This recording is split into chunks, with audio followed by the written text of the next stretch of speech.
సమ్మక్క సారక్క కేంద్రీయ గిరిజన విశ్వవిద్యాలయం తాత్కాలిక భవనాన్ని ప్రారంభించారు కేంద్ర మంత్రి కిషన్ రెడ్డి. రాష్ట్ర ప్రభుత్వం భూమిని కేటాయిస్తే శాశ్వత భవన నిర్మాణం చేపడతామంటూ కిషన్ రెడ్డి తెలిపారు. 2024-25 విద్యా సంవత్సరంలో తరగతులు ప్రారంభమవుతాయంటూ కేంద్ర మంత్రి వెల్లడించారు. మహిళా దినోత్సవం సందర్భంగా మహిళలకు ప్రత్యేక శుభాకాంక్షలు తెలిపారు కిషన్ రెడ్డి. సమ్మక్క సారక్క యూనివర్సిటీకి హైదరాబాద్ సెంట్రల్ యూనివర్సిటీ నోడల్గా ఉంటుంది.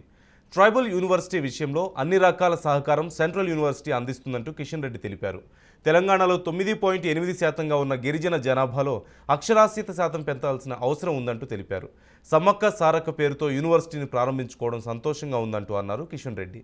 ఎన్నికల తర్వాత యూనివర్సిటీకి ప్రధాని మోదీతో శంకుస్థాపన చేయిస్తామంటూ పేర్కొన్నారు.